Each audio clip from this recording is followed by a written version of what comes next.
Mwiriwe neza mwese.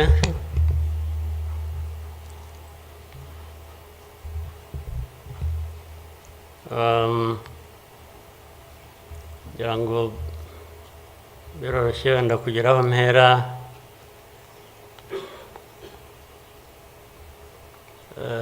Ndahera ku mateka Bizimana yatubwiye.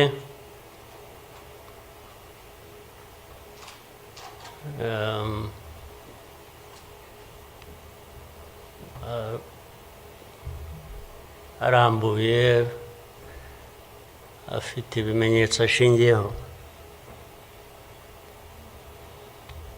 ariko ndagira ngo mbanze nshimire mwese abari hano mwaje kwifatanya n'igihugu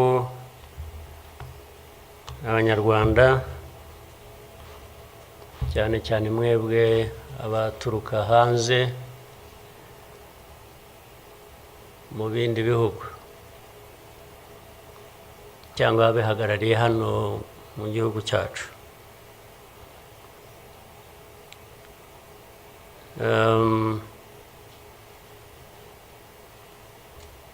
Ndabashimira kuko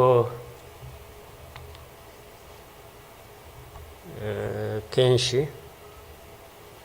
ko dusigaye tubibona ko bisigaye biri.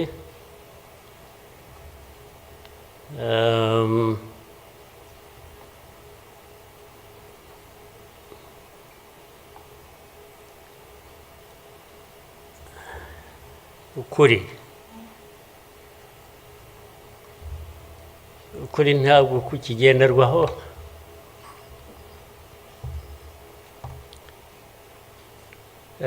ni nacyo gituma, ariko reka mvugane, hari umuntu w'inshuti yanjye wigeze kumbaza ati ariko wowe nk'umuntu ubaho ute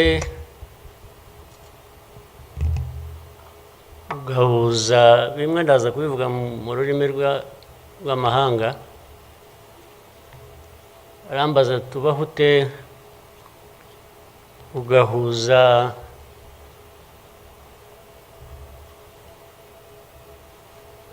the dark past and the cruel present.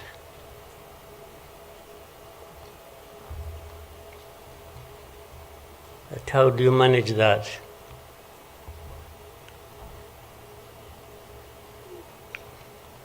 Ariko uko nabyumvaga ntabwo ari igihe yabazaga gusa, yabazaga u Rwanda.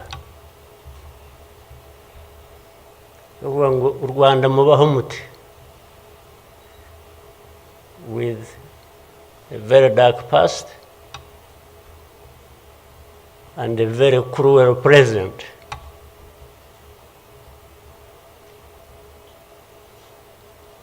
Icyo namushubije nuko from the beginning we were under an illusion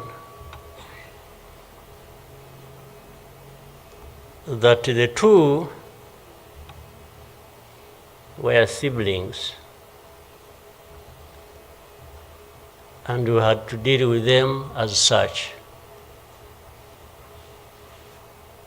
You have to deal with the cruel present, knowing that it is very, very much related to the dark past. They are inseparable. So for us, we have a choice to make.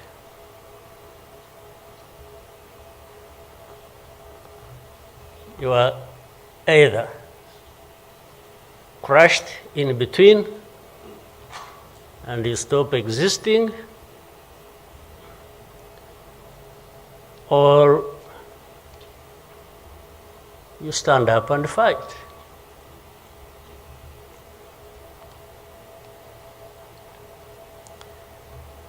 When people are saying in the testimony that, the hope they have and that what happened here 30-something years ago will never happen again.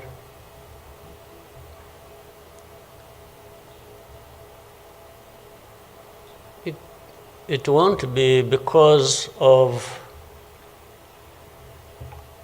those who were responsible for that dark past will not try again, or are not even trying now again. It will not happen again just because there will be people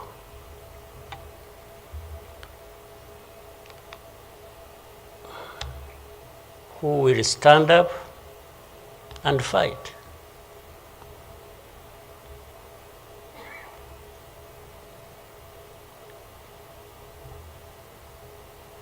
It's not because there are fewer people who wish to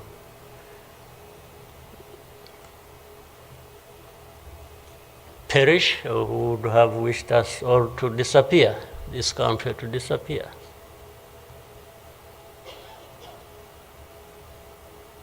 But how can people accept that? How can people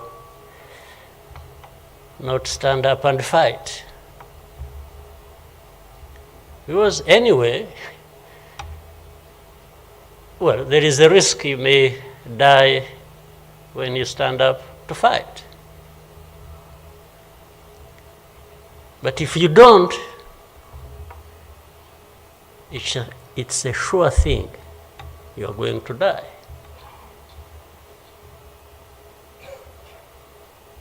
So why don't I try the former?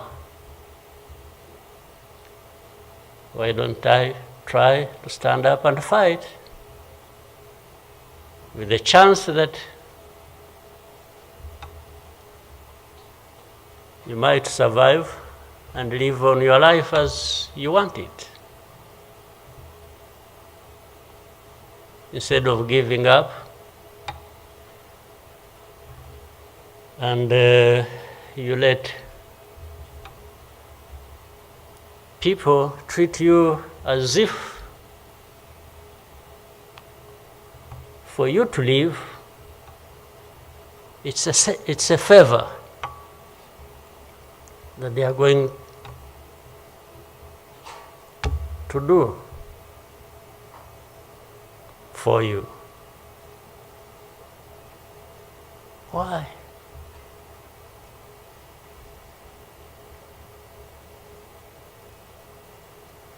I've also had people come to me and warn me and say, President,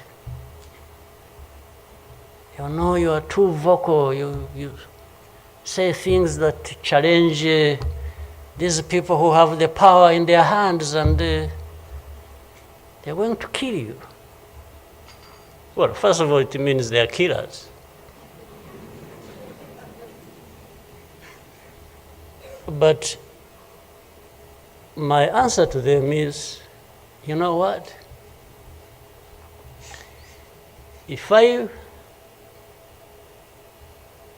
were to be there to just accept these things to happen, I don't think I would count myself as living anyway. It's like I would already be dead. To live a life of lies, of pretense,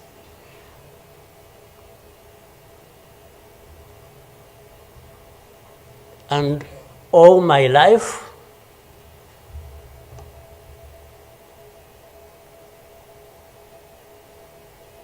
to somebody else, I would be dead anyway. So why don't I die fighting?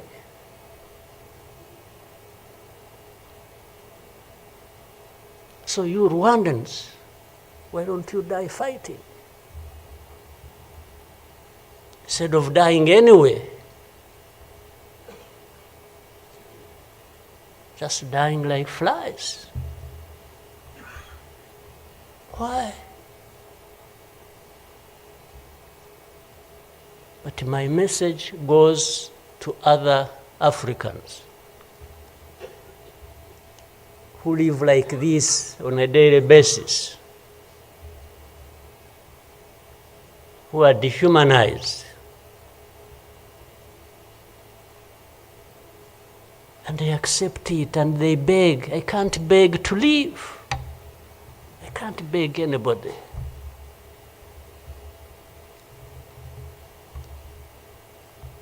We will fight. If I lose, I lose. But there is a chance. There is a chance, a significant chance, that if you stand up and fight, you will live. And you will have lived a dignified life that you deserve, that anybody else deserves. So these people who are there to the UN, they are there to these Western capitals, they are everywhere, they are just saying, Rwanda, this small country, this Rwanda. I mean, you see, when you are talking about Rwanda and ganging up together against Rwanda, you think it's some country that is, Then when I remember the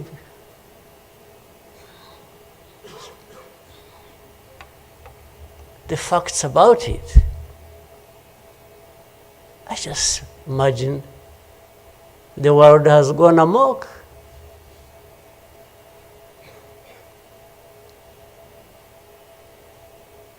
But in the midst of all that, we have to live. We have to live our lives, we have to fight for that, we have to live the way we want. And I tell anybody to his face to go to hell. If anyone comes around and thinks they can, they come and say, hey, we're going to sanction you. To what? Go to hell. Just go to hell.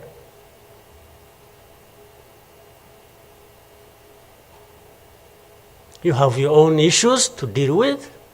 Go and deal with your own issues. Leave me to mine. This is the spirit I think Rwandans must have in their daily lives. So my worry is not about how powerful these people are that come down upon us and throw anything at us. I'm never worried about that. I worry about one thing, which has lived on for centuries. It's for Rwandans. It's for Africans who sit back and find nothing wrong with accepting to be treated like that. That's my only worry. When can Rwandans, when can Africans refuse to be mistreated like this? To be told they have no value, to be told that their lives have to be lived as a result of a favor they are being done by somebody else. What a shame for people to accept that even for a moment. You must not accept it. You must get up and fight for yourself.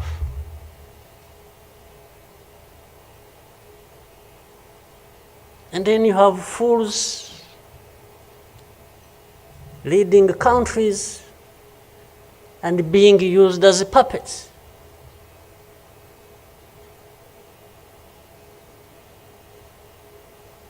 And they are stealing from their own resources, which they should be putting to the good use of their own people and develop them. They just put everything to their own use,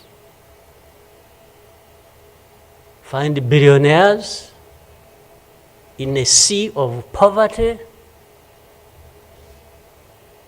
millions of people going hungry, and their leaders, billionaires, money that has been stolen from the resources of these people, and these are the ones received in Western capitals and praised, and when, Rwanda is being crucified literally at the UN, everywhere, these are the ones who show up and everybody is doing their bidding.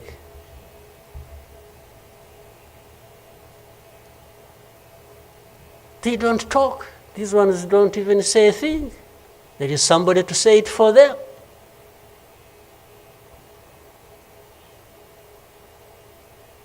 You don't say a thing. Even in meetings where solutions are being thought about and crafted and so on, they are absent because somebody else is there. They are addressed there. When their name comes up, they say, no. You see, I see it on a daily basis.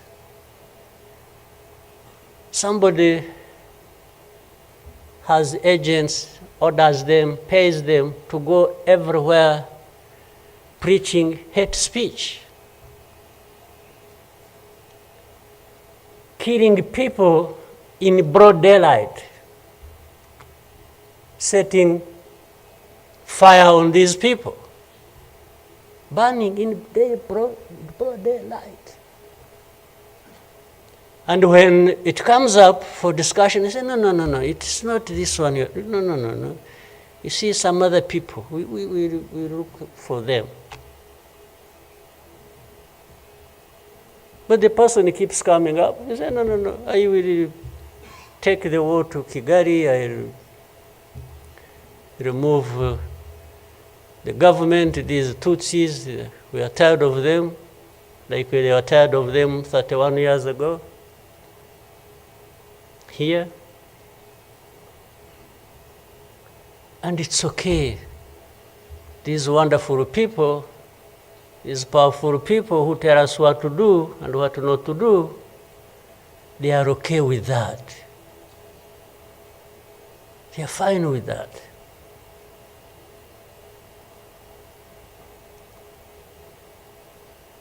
And they expect us to accept it also ourselves.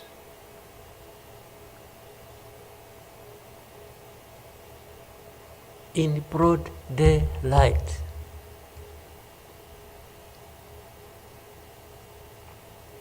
Hate speech, killings of people for their identity, uprooting them from their homes, and most of them are refugees here in this country.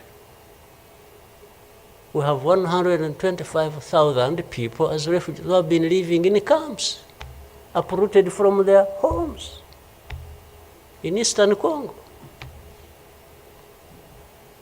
And then these powerful, good people come here and pick 1, 2, 3, another day 5, if there are many, to go and settle them in those beautiful countries of theirs. And they leave the majority here. And they expect us to be thankful that that's a huge gesture of generosity. First of all, they take them knowing that these are actually refugees from the neighboring country. They don't take them as Rwandans. They take them as refugees from Congo. Only that they are taking very few. They are not, I wish they could take all of them. Those who wish to go and resettle them. So the rest becomes my problem. So what they have to do is cleanse Eastern Congo of all these people, bring them to Rwanda, take to your countries those you want, few, very few, not even 0.1%, and the rest should remain Rwanda's problem. Because after all, these ones are Tutsis like Kagame. That's a simple conclusion. But ask yourselves, how did these people end up being across the border of Rwanda? Was it really done by Kagame? Was it done by Rwanda? No, for us, we are here lucky that we are alive, that we survived.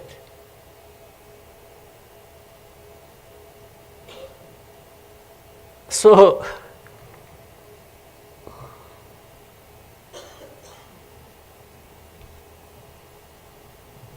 but as I say this,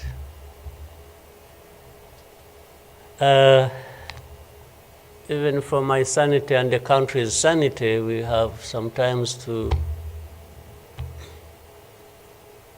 just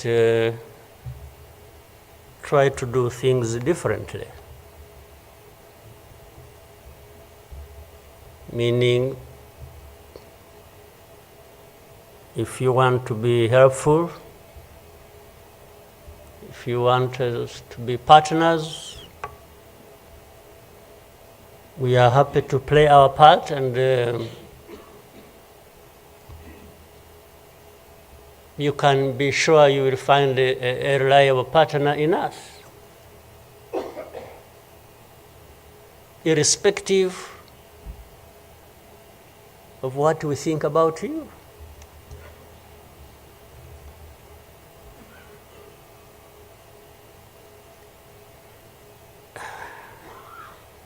You know, this whole thing you see every day, you know, you have heard of groups, what is it? Group of experts. You have heard of that thing? These are people who go around, experts who are supposed to know better our situation than ourselves. Can you imagine? And the ones who lead those groups are the very people connected with this history I'm talking about, or that Bizimana was talking about. Can you imagine the cynicism?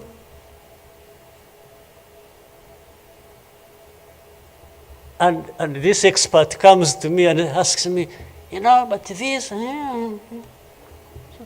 So the whole thing about genocide, this ideology that has killed millions of people, has been turned into a problem of minerals. You know, it's okay.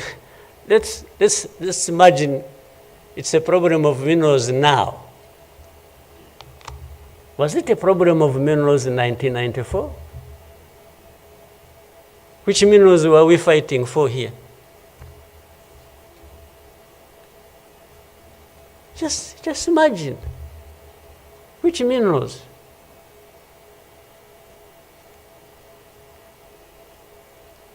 Second, if it were to be minerals, how many are actually fighting for these minerals in those places? Assuming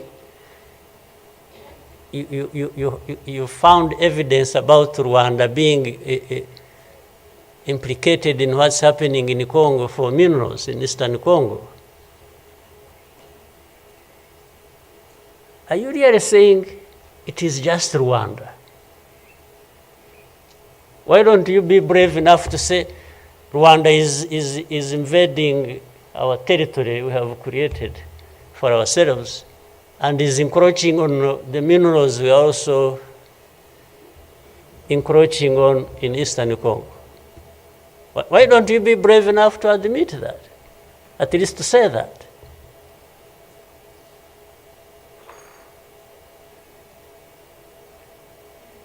Minerals?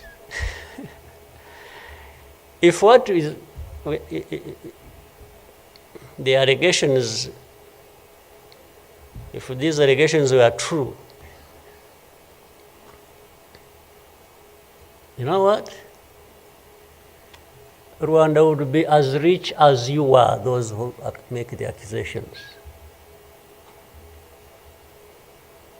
We would not be needing your money at all. Which you give us nothing and you come and beat us up for for everything. I mean, yeah, that is the world between the dark past and the cruel present.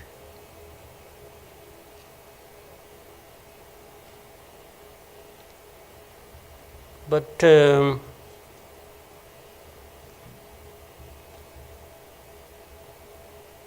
what didn't kill us and finish us 21 years ago has hardened us, has prepared us for the bad things that will always come anytime these people want and wish. Honestly, I want to assure you, we will not die not fighting like last time. And fighting does not involve invading anybody's territory, does not involve going after something that is not ours. Fighting, I mean, is if you find us here and want to treat us the way you want that you have seen in the past, I just want to assure you, you will not succeed. You will not succeed. I think I beg all these Rwandans, we should be itching for a fight with anybody who wants to come here and turn things upside down. And I think there are many who are ready to join for that. But for our friends, our partners, please, don't misunderstand us, don't mistreat us. We have had enough of it. Take it somewhere else. Take it somewhere else. You know, this Bizimana who was telling you this whole history, by the Bizimana, if you could compile that and distribute it to our friends and all of us. I actually want a copy of what you... But I think you should give our friends and others, they need to... Much as in the cruel present, facts don't matter, evidence doesn't matter, the truth doesn't matter. What matters is what pleases you on any day, and doesn't matter what facts about others. But and I was saying this because this Bizimana made another presentation another time that involved the same people he was talking about. And the next day, from embassies, people came to him, threatening him. Yeah. You know, they even, they are so foolishly brave to just, you know, they went to him. And I think another message went through Foreign Affairs.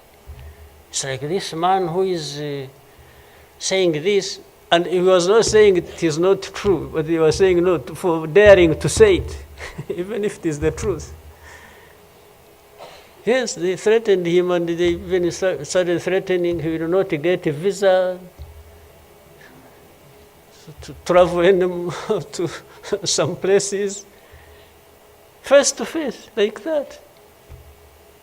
Somebody from the embassy threatening our minister. Of course, I can't blame them that, given this history we have had, that from the embassy they even think they are above the minister. Yeah. He just come and say, you dare say this.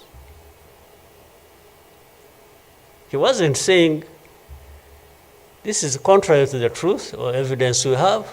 Why did you present lies? No. He was just saying, whether lies or truth, you shouldn't have said it.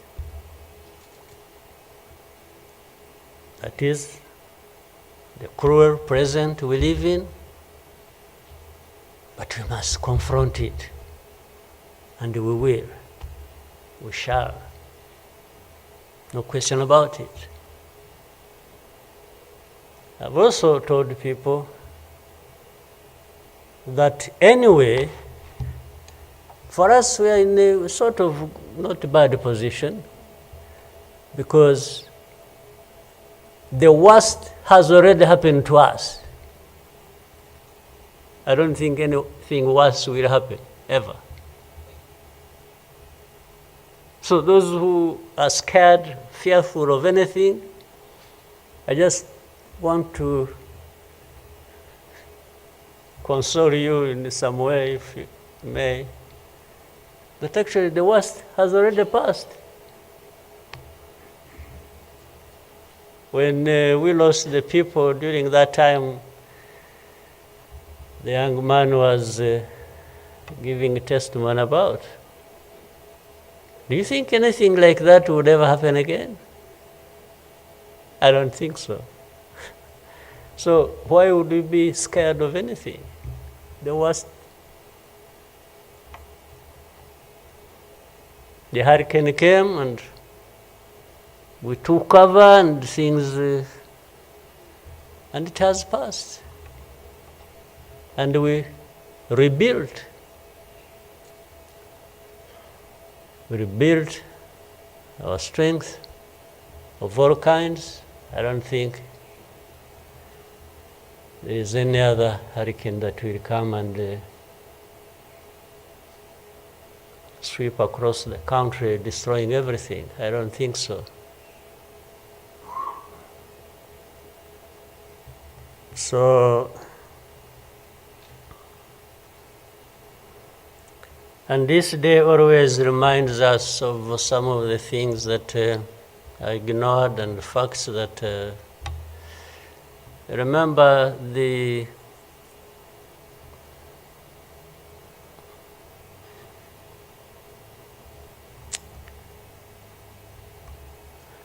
book written by somebody many of you know, Philip Gurevich, with a very long title. And this is a man who, well, at least I would have wished if they could think of such a man and put him in the group of experts, maybe they would benefit from. But you bring somebody just because she comes from a country that colonized Rwanda and that becomes the expert. I think that's not serious. But he said that the title of the book was, "We wish to inform you that tomorrow will be killed with our families." You know, who were they informing? And who was going to stop that? And who was going to come to their rescue? Nobody. It just happened as they said it. People kept telling the world, "We want to inform you that tomorrow we're going to be killed with all our families." And who cared? And the families were killed indeed, including the family of the young man who was testifying here. Well, including our families, those of us standing here, who have been demonized every single day about our history. The history where there is a force that always has been attempting to turn victims into perpetrators. So these people who give testimonies and say what happened to them, they are actually now perpetrators. They are no longer victims. So the cynicism I was talking about of what happens in this world is that these very people who barely survived and who lost everything else and their families are now the victims, the perpetrators, no longer victims. That's what the world wants to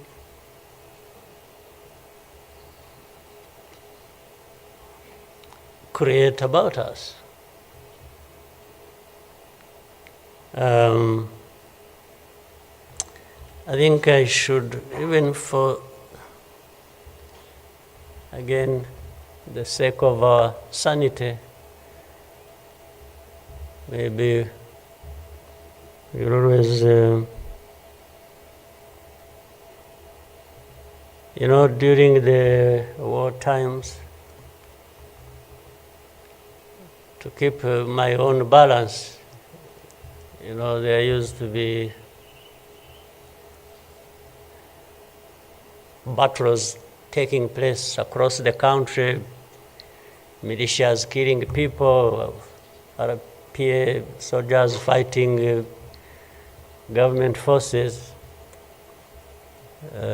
Sometimes in our movements, one of the commanders would come to me and say, "President, you come and see what has happened here." I went there once and saw a mass grave that they had just dug with caterpillars and I think they had put in over 2,000 people. And from that lot, we found 12 people are still breathing. And we got them out. I was told the other day of the 12, I think they lived for some time, and then now they are remaining 7 out of 12. I kept following the story. 7 are still alive. I think 5 died of... But from that moment, I told the commanders that they should never bring my attention to this kind of thing. They should just handle it, and we agreed how they would be handling it. But I should never, I don't even need to be informed or, and the reason was simple. And that, fortunately, such a moment of remembrance sort of takes you back into that.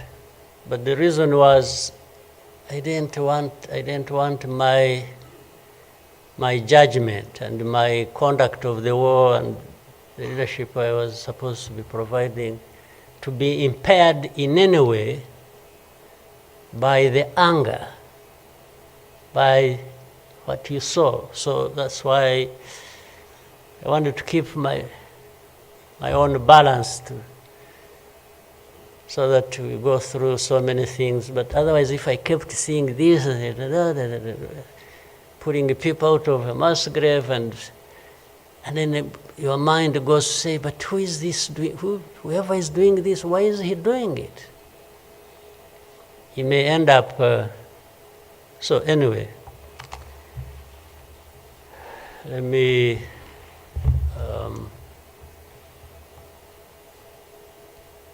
end here. There will always be another day, another year to commemorate our lost people. But for Rwandans, I beg you,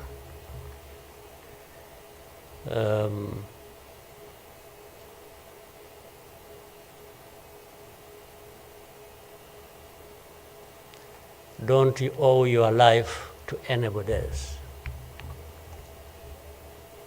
And please have the courage to deal with the situation and moment as it is. Don't offend anybody, but always fight for what is yours. Don't allow anybody else to dictate to you how you should live your life, because the moment you accept it, that is the day you have lost your life. God bless you.